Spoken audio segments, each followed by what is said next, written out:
Daniel 11. And in the first year of Darius the Mede, I took my stand to support and protect him. Now then, I tell you the truth. 3 more kings will arise in Persia, and then a 4th, who will be far richer than all the others. When he has gained power by his wealth, he will stir up everyone against the kingdom of Greece. Then a mighty king will arise, who will rule with great power and do as he pleases. After he has arisen, his empire will be broken up and parceled out toward the 4 winds of heaven. It will not go to his descendants, nor will it have the power he exercised, because his empire will be uprooted and given to others. The king of the south will become strong, but one of his commanders will become even stronger than he and will rule his own kingdom with great power. After some years they will become allies. The daughter of the king of the south will go to the king of the north to make an alliance, but she will not retain her power, and he and his power will not last. In those days she will be betrayed, together with her royal escort, and her father and the one who supported her. One from her family line will arise to take her place. He will attack the forces of the king of the north and enter his fortress. He will fight against them and be victorious. He will also seize their gods, their metal images, and their valuable articles of silver and gold, and carry them off to Egypt. For some years he will leave the king of the north alone. Then the king of the north will invade the realm of the king of the south, but will retreat to his own country.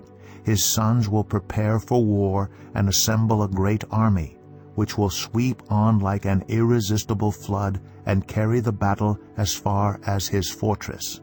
Then the king of the south will march out in a rage and fight against the king of the north, who will raise a large army, but it will be defeated. When the army is carried off, the king of the south will be filled with pride and will slaughter many thousands, yet he will not remain triumphant. For the king of the north will muster another army, larger than the first, and after several years he will advance with a huge army fully equipped. In those times many will rise against the king of the south. Those who are violent among your own people will rebel in fulfillment of the vision, but without success. Then the king of the north will come and build up siege ramps, and will capture a fortified city. The forces of the south will be powerless to resist. Even their best troops will not have the strength to stand. The invader will do as he pleases. No one will be able to stand against him. He will establish himself in the beautiful land and will have the power to destroy it. He will determine to come with the might of his entire kingdom and will make an alliance with the king of the south. And he will give him a daughter in marriage in order to overthrow the kingdom. But his plans will not succeed or help him. Then he will turn his attention to the coastlands and will take many of them. But a commander will put an end to his insolence and will turn his insolence back on him.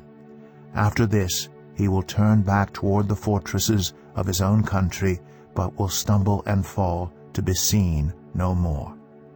His successor will send out a tax collector to maintain the royal splendor. In a few years, however, he will be destroyed, yet not in anger or in battle. He will be succeeded by a contemptible person who has not been given the honor of royalty. He will invade the kingdom when its people feel secure, and he will seize it through intrigue. Then an overwhelming army will be swept away before him. Both it and a prince of the covenant will be destroyed. After coming to an agreement with him, he will act deceitfully, and with only a few people he will rise to power. When the richest provinces feel secure, he will invade them and will achieve what neither his fathers nor his forefathers did. He will distribute plunder, loot, and wealth among his followers. He will plot the overthrow of fortresses, but only for a time. With a large army he will stir up his strength and courage against the king of the south. The king of the south will wage war with a large and very powerful army, but he will not be able to stand because of the plots devised against him. Those who eat from the king's provisions will try to destroy him. His army will be swept away, and many will fall in battle. The 2 kings, with their hearts bent on evil, will sit at the same table and lie to each other, but to no avail, because an end will still come at the appointed time. The king of the north will return to his own country with great wealth, but his heart will be set against the holy covenant. He will take action against it and then return to his own country. At the appointed time, he will invade the south again, but this time the outcome will be different from what it was before. Ships of the western coastlands will oppose him, and he will lose heart. Then he will turn back and vent his fury against the holy covenant. He will return and show favor to those who forsake the holy covenant. His armed forces will rise up to desecrate the temple fortress and will abolish the daily sacrifice. Then they will set up the abomination that causes desolation. With flattery he will corrupt those who have violated the covenant, but the people who know their God will firmly resist him. Those who are wise will instruct many, though for a time they will fall by the sword or be burned or captured or plundered. When they fall, they will receive a little help, and many who are not sincere will join them. Some of the wise will stumble so that they may be refined, purified, and made spotless until the time of the end, for it will still come at the appointed time. The king will do as he pleases. He will exalt and magnify himself above every god, and will say unheard-of things against the God of gods. He will be successful until the time of wrath is completed, for what has been determined must take place. He will show no regard for the gods of his ancestors or for the one desired by women, nor will he regard any god, but will exalt himself above them all. Instead of them, he will honor a god of fortresses, a god unknown to his ancestors. He will honor with gold and silver, with precious stones and costly gifts. He will attack the mightiest fortresses with the help of a foreign god, and will greatly honor those who acknowledge him. He will make them rulers over many people, and will distribute the land at a price.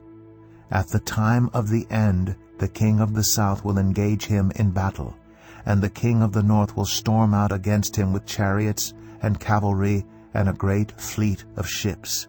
He will invade many countries and sweep through them like a flood. He will also invade the beautiful land. Many countries will fall, but Edom, Moab, and the leaders of Ammon will be delivered from his hand. He will extend his power over many countries. Egypt will not escape. He will gain control of the treasures of gold and silver and all the riches of Egypt, with the Libyans and Cushites in submission. But reports from the east and the north will alarm him, and he will set out in a great rage to destroy and annihilate many. He will pitch his royal tents between the seas at the beautiful holy mountain. Yet he will come to his end, and no one will help him.